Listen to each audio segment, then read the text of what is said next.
Hey guys, it's Joe with Pro Flight Trainer, and we're here with another video, and this one's going to be a little different than what I usually do. And today, you can see we're in DCS, and you can see with that by that magnificent machine that's on the screen right now, we're going to be talking about the H64D module for Digital Combat Simulator. Now, this is not going to be a accuracy flight test video. You can probably tell that by how long this video is.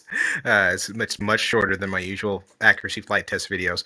But what we're going to do is we're going to discuss how I have my PUMA, my Gen 5 PUMA X2 set up for the DCS Apache.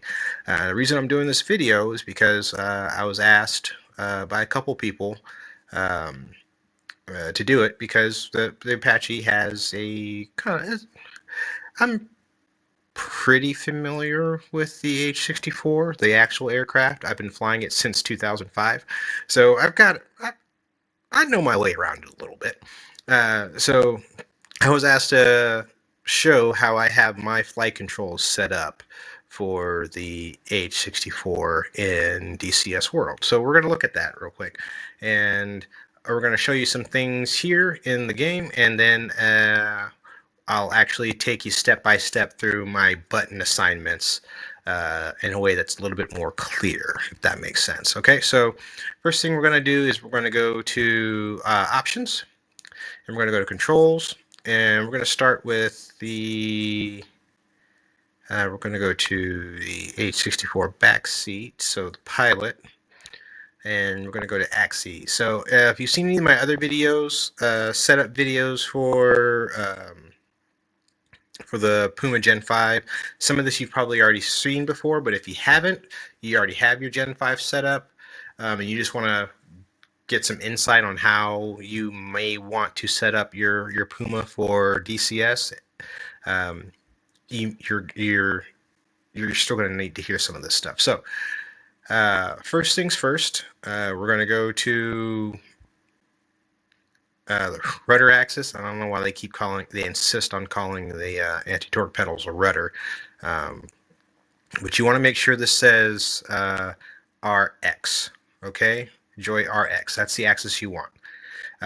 By default, for some reason, in DCS, all the PFT pedals default to, I think, RY, which is one of the twist grips. So you want to make sure that says RX, okay? That's your pedal axis. So make sure you change that. Now for that axis, I do use some curves, okay? I know there's this there's this idea in the flight sim community for helicopters that it always has to be zero curves. No, it doesn't always have to be zero curves, okay? So I have my pedals set to about 20%, and that, to me, that makes them feel a lot closer to the actual aircraft. And you hear me say a lot closer. It's not going to be exact.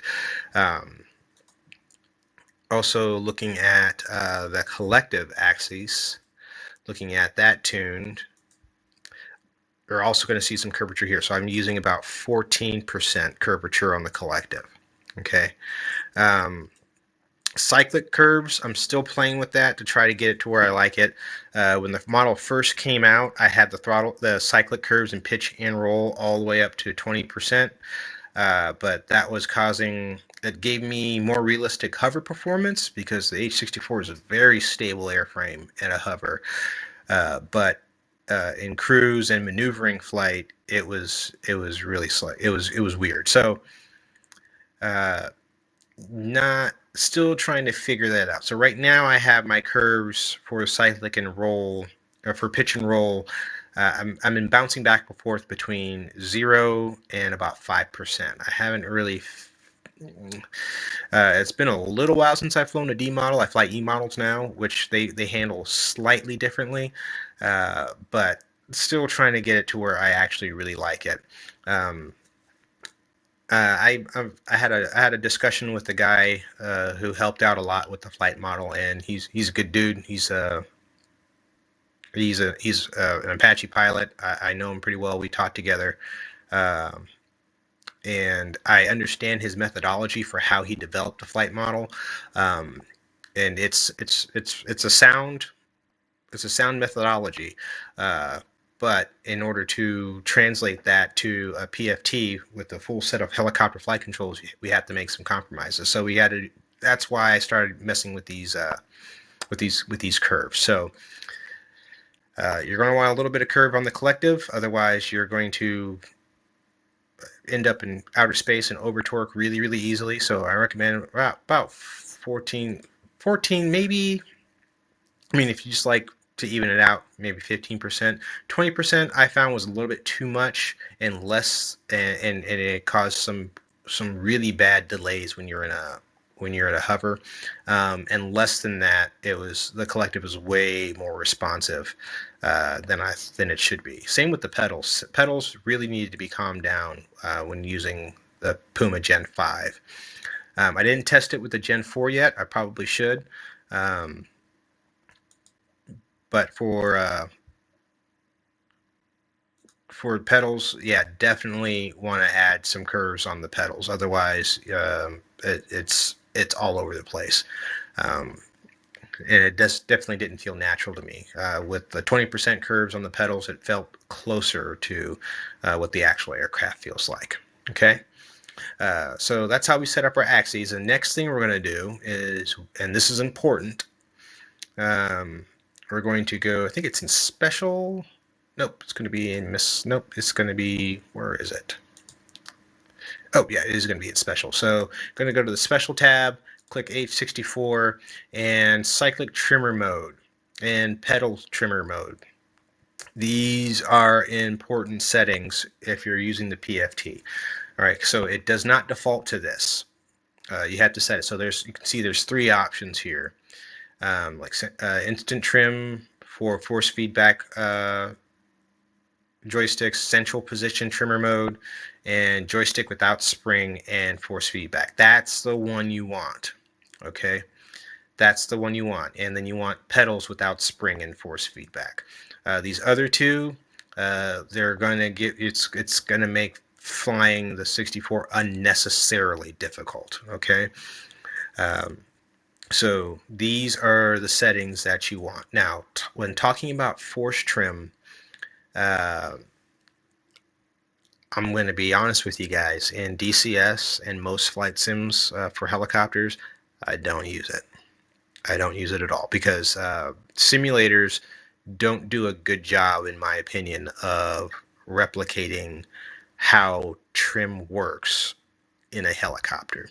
In an airplane and fixed wing, sure.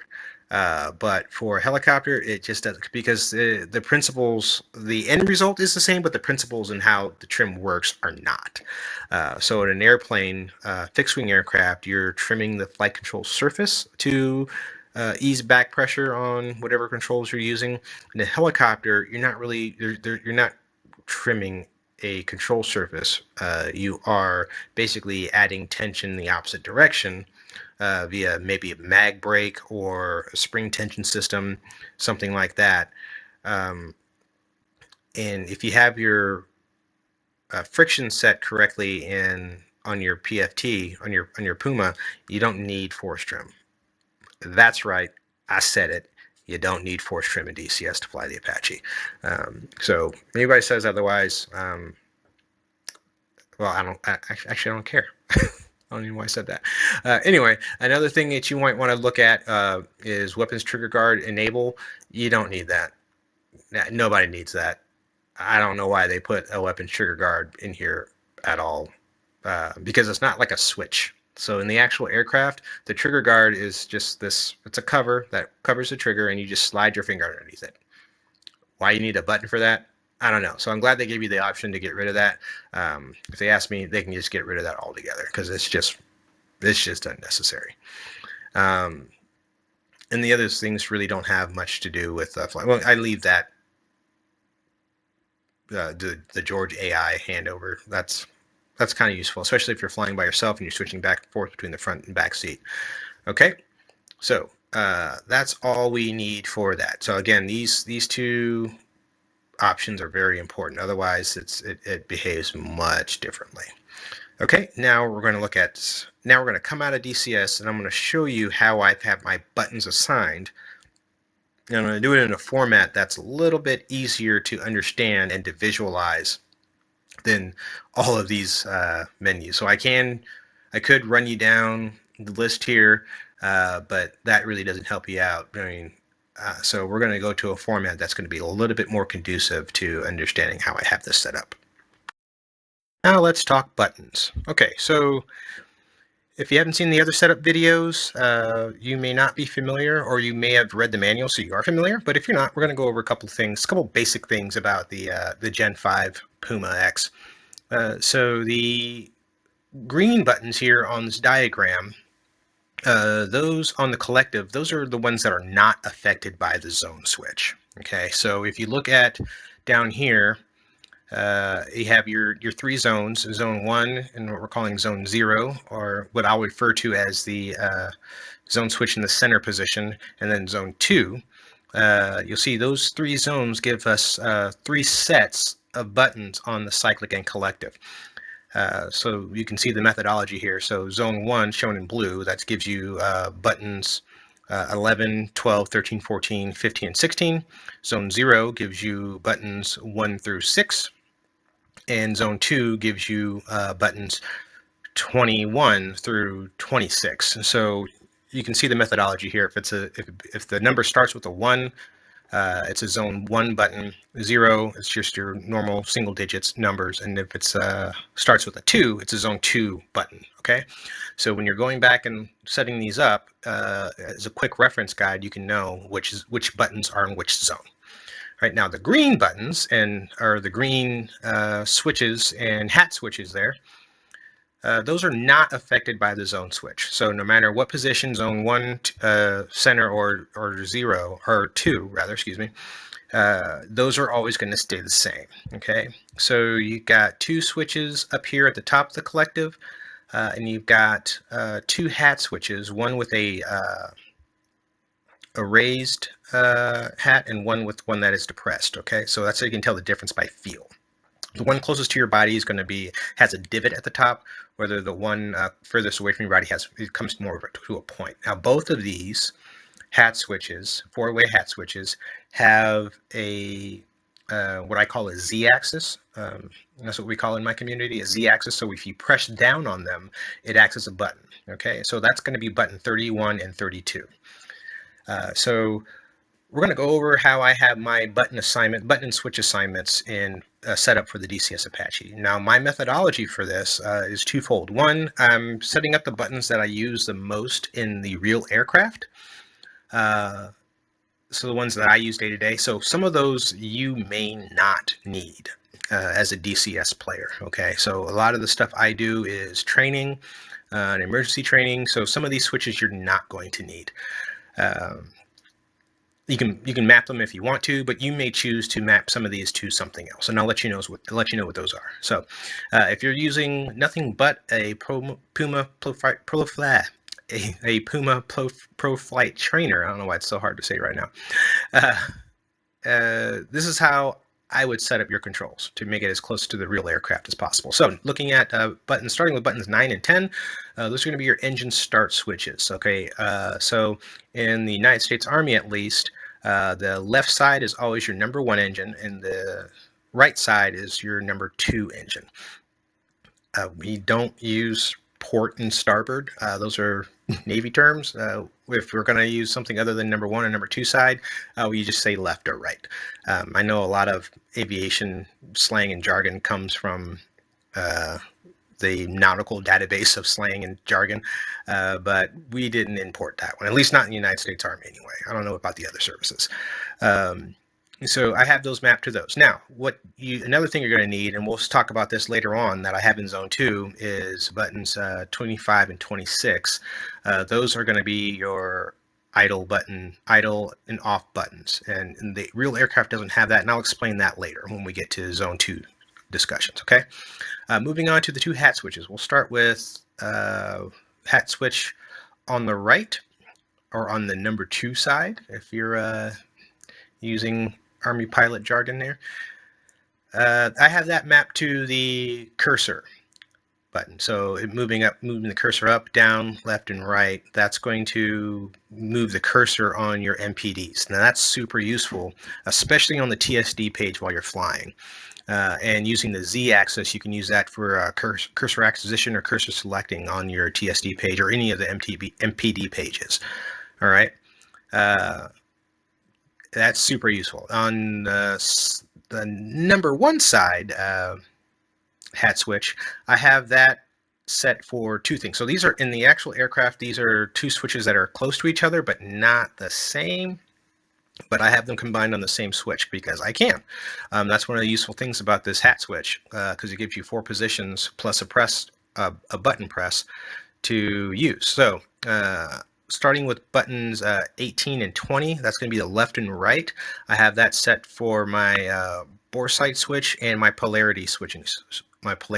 So you use the bore sight switch when you're initially bore sighting your IHU using the bore sight reticle. And then on button 20, that is going to switch my FLIR polarity when I'm flying in a night vision system from black hot to white hot. Okay, and that's useful for me. Looking on a button 19 and 17, that's the stabilator control switch. I know stabilator is a weird word, but if you're not sure what a stabilator is, that's the big horizontal stabilizer on the tail of the Apache. It moves up and down, usually automatically. It's commanded by the flight management computer, but you can also adjust it manually, and a couple of reasons you will want to do that is if you're doing like a rolling takeoff, you want to minimize drag on the airframe, you set that thing up to level, or if you're flying NOE and you want to change the pitch attitude of the aircraft to give you better over the nose visibility, you can adjust the stabilator manually as long as you're below 80 knots. When you're done with that, to get it back into the automatic mode, you would Z-axis on the stabilator control switch, and that would take it back to the automatic mode and hand command over of the stabilator back to the FMC. All right, so that's how I have those buttons set up on the collective. And this is all in the pilot station, by the way. In DCS, the pilot station and the CPG station have different profiles. So whatever you set up here on the pilot station, if you wanted to set it up the same in the CPG station, you have to go and set it up all over again. But I have it set up differently in the CPG station, and we'll talk about that in a few minutes. So again, this is for the pilot station. Okay. All right, let's move on. So for zone 1, and if you watch any of my other videos, you know my methodology for my zone switch. Anything that's going to fire weapon, leave the aircraft, or any sort of special mission equipment, like cargo hooks or something like that, that's all going to be on zone 1.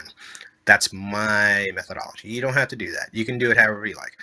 But for me, zone 1 means shooting stuff or carrying stuff or dropping stuff off or dropping things on things. So if you look up at the very top here, this hat switch, and to further elaborate on my methodology for here, I try to keep the associated buttons as close to where they would be on the actual aircraft as I can. So the real Apache does not have a B8 flight grip. It's got a special proprietary flight grip that you typically only see on Boeing helicopters, and as far as I know, there's only 2 Boeing helicopters that use it. And the Apache and I think the MH6I may have the same cyclic grip. Anyway, the weapon action switch is on the cyclic. It's towards the top, and you usually manipulate it with your thumb. So that's why I chose the hat switch there. One, because it's a 4-place switch, and it's in about the same spot where my thumb would be if I was actually using it. So weapons action switch up, that'll give you the gun. To the right, that's going to action your missiles, and to the left, that's going to action rockets when you're using the cyclic. I have it mapped for down, even though you don't need that. You don't need it. Not for this version of the Apache and DCS. The weapons action switch down does nothing, so you don't need to waste it. You can save that position for something else if you want. But you don't need it for this, okay? The weapons triggered switch, I have that set for button 11, and notice I have it set to second detent. That's the one you guys need. Okay, there is a first detent, but you don't need it. I'm just going to put it out there. You don't need it. I don't think anybody sitting in their living room playing this game is going to really worry about safety or performance inhibits. You just want weapons to come off the aircraft, so have at it. Flare dispense button, that one's fun. And that's about where it is on the actual aircraft. I operate on the side of the cyclic with the thumb, so that's what I have planned for there. Okay, moving on to the next one. All right, so with the zone switch in the center position, this is where I use my en route flying stuff, okay, or takeoff general flight things. So not necessarily for mission specific stuff like weapons or any like hoist equipment or anything like that. The things that operate systems on the aircraft that stay on the aircraft. So starting up here at the top, I've got my symbology select switch and my force trim. I'm not going to say force trim. It's actually my hold modes. This is what I'm actually after with this one. On the real cyclic, these are actually two different switches. With the symbology switch being a up and down rocker, and I had them combined on the zone switch in the center hat switch. So, and the reason I have them combined is because I can, and two, I use these switches a lot. Okay, so the symbology switch I use every takeoff, every landing, and pushing it up will cycle through take me from like hover to transition symbology, and transition is usually what I fly around with. I never use cruise. And coming back down will give me back to hover, and you can go down to bob up box mode if you want, but I never use bob up either. Hover and transition are my two favorite symbologies. Force trim, again, I already talked about force trim, but hold mode switch, altitude and attitude, that's a left and right command. There's like a 12 o'clock and 6 o'clock position on that switch, but I don't use the force trim in DCS. You guys already heard me talk about that, but I do use the hold modes in the aircraft relatively often. So, all right, as of this recording, I don't think attitude hold works. I think altitude hold works though, but either way, I have them mapped. So pushing it to the right will give you altitude hold, to the left will give you attitude hold. So these are going to be useful. Fmc release button, you guys probably do not need that. Okay, so you can save this button for something else. That's something that's where it is. It's a pinky switch. On the actual cyclic, there's actually two switches down there. One of them is the Fmc release button, and the other one is this version of the Apache that's in DCS doesn't have the other buttons that work, so you don't have to worry about that one. Down here on the left thumb switch, hold mode switch down. So that's really what I would use and that's the bottom position of the button that these are actually on, if that makes sense. So this is also a four-way switch, just like this one is, but I've combined these two for simplicity, and the other one I would need, I put on here. Now, if you want, you can put the force trim release button on button 3, but I had that for a while. I'm like, I'm not using this force trim. This force trim is terrible. So I just got rid of it. What this does is that disengages your hold modes simultaneously. So you can disengage the hold modes individually by bumping it left or right to disengage the attitude or altitude hold respectively, or you can just go down on that switch and disengage them both at once, which is what I use button 4 for. Okay, the other one I use every flight is my tail wheel lock unlock button. So for ground taxiing out of parking to the area you're going to take off from, making your turns, you need to have your tail wheel unlocked. So I use button 5 for that. All right, moving on to the next one.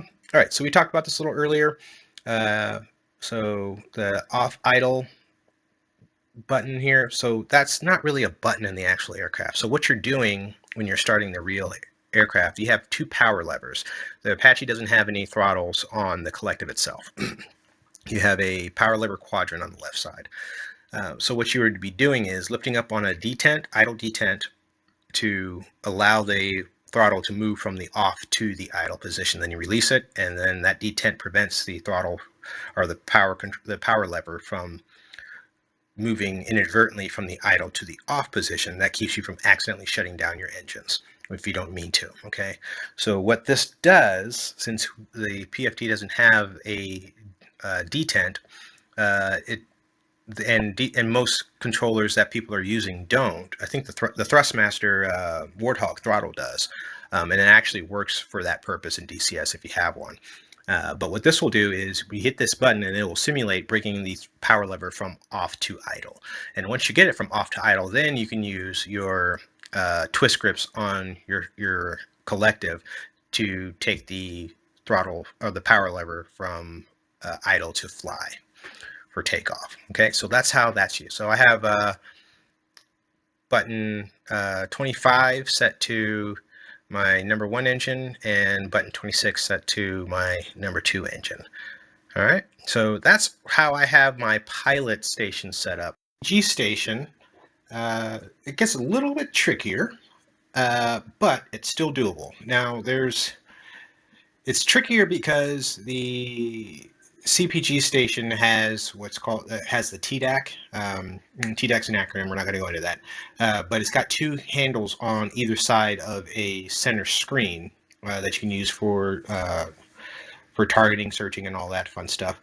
And there's no real way to completely replicate either of those sides, but my methodology is I have put everything that I would use on the left-hand TDAC grip on the collective, and everything I use on the right-hand TDAC grip on the Cyclic, with a couple exceptions. So if you're going to use the ProFlight Trainer for the TDAC in the front seat, this is how I would do it. Okay, so looking at the number 2 side hat switch, starting with buttons 28 through 30, the weapons action switches. That's what I would put there.